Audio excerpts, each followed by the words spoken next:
The Polish-Lithuanian Commonwealth, the greatest nation in Eastern Europe from 1569 to 1795, an elective monarchy formed from debate, at first very successful in numerous military campaigns. Diplomatic relations soured, countless wars were fought, causing the deaths of tens of thousands of people. A Polish state couldn't remain for long, as Prussia, Austria, and Russia partitioned Poland-Lithuania under a secret diplomatic treaty called the Treaty of the Three Black Eagles, fearing what a fully functional Commonwealth would entail. It would be impossible for a Commonwealth not to be dissolved. A fully unoccupied Polish state ceased to exist for another 123 years. The Poland of today has followed its roots and become a great democracy. To start with the specifics, the Commonwealth was first established with the Union of Lublin on July 1st, 1569, in the city of Lublin, Poland. Legally, the Union had not existed beforehand, but the royal families of Poland and Lithuania had been married to each other for quite some time at this point. After the formation of the Commonwealth, they needed to decide how they would run their country.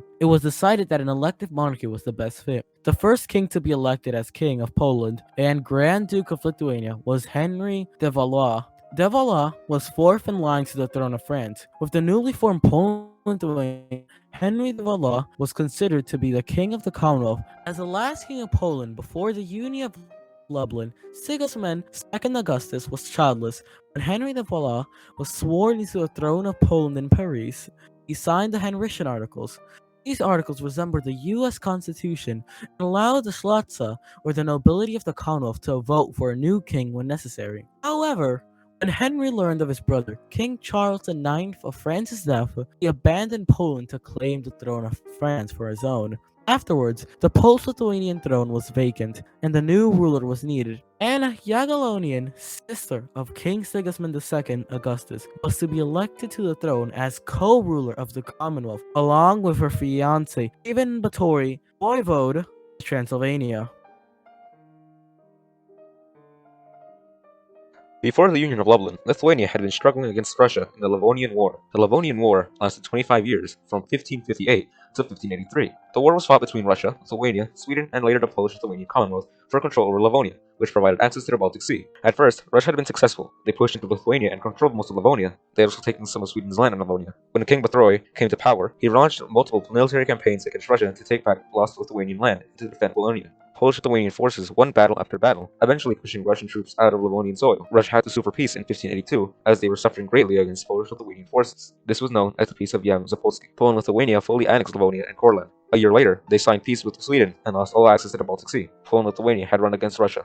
The next king would be Sigismund II Basa. His rule would be a controversial one, as one of his goals was to reduce the influence of the nobility and to bring absolute power to the throne. Sigismund was largely pro-Catholic and anti-reform, so he despised Protestants, Eastern Orthodox Christians, and any other denomination of the church which was not Catholic. Sigismund fought a war against King Charles IX of Sweden for the Swedish throne. This war resulted in failure on the Polish side. Sigismund lost sight of the Swedish throne. Multiple subsequent wars were fought against Sweden, some for power, some for land, others for the throne, but the political damage had been done. A long tension would remain between the Empire of Sweden and the Polish-Lithuanian Commonwealth. Poland and Lithuania remained neutral in the 30 Years' War, a war that spanned all of Central Europe and was mainly a religious and territorial war. Although Poland and Lithuania remained neutral, Sigismund supported the Habsburg monarchy, which eventually led to war with the Ottoman Empire over claims in Moldavia, in modern Romania. Meanwhile, in Russia, the time of troubles was ongoing, and political instability was at an all-time high. Sigismund, seeing this opportunity, planned an invasion on western Russia. He invaded Russia and took many key cities. The Winged Hussars, one of the greatest cavalry units in history, was part of this invasion. He pushed further and further, and eventually Moscow was in his reach.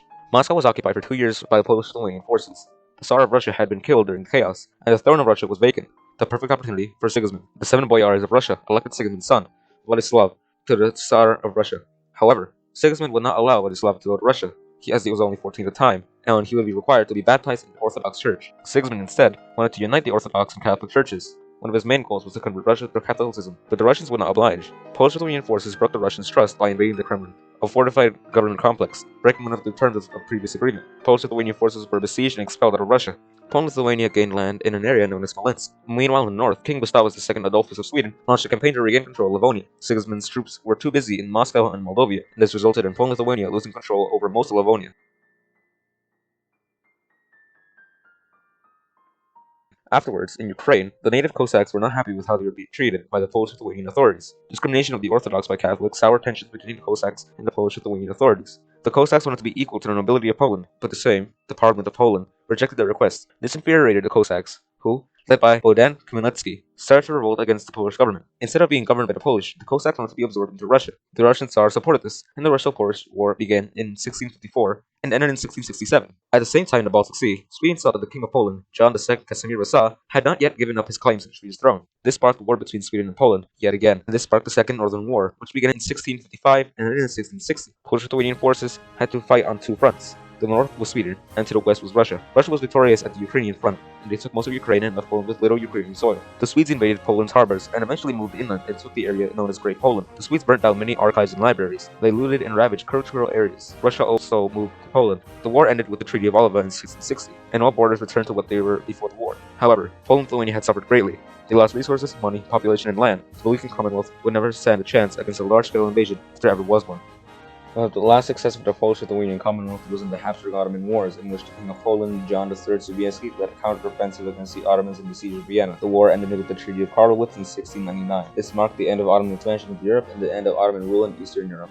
Catherine the Great, the Tsarina of Russia from 1762 to 1796. One of her lovers had been Stanislaw Augustus Poniatowski, a member of Polish nobility. After King Augustus III died in 1763, there was a race to her throne in Poland. Catherine had spent thousands of dollars on electing Stanislaw as king. Her plan to succeed, and he was elected the King of Poland and Duke of the Grand Duchy of Lithuania on September 7, 1764.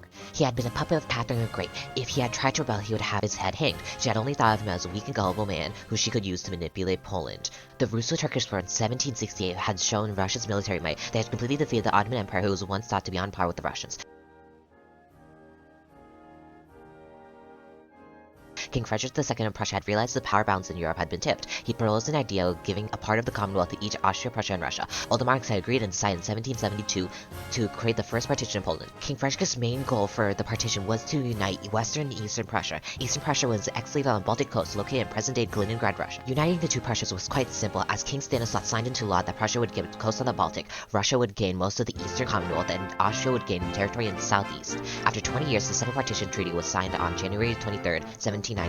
During the 20 years between the partitions, Poland had become politically divided. The constitution had been altered and caused the Confederation of Targowiska to form. They wanted to go back to the original constitution, so they asked help from Prussia and Russia. They both sent troops into Poland. The partition made Poland a weak nation, barely having any land they governed. A national riot formed by Tadeusz Andrzej Bonaventura Kosciuszko, a lieutenant who hated how Russia invaded his country to start a rebellion in 1794, had concluded as he was captured and killed, and the revolt soon collapsed afterwards.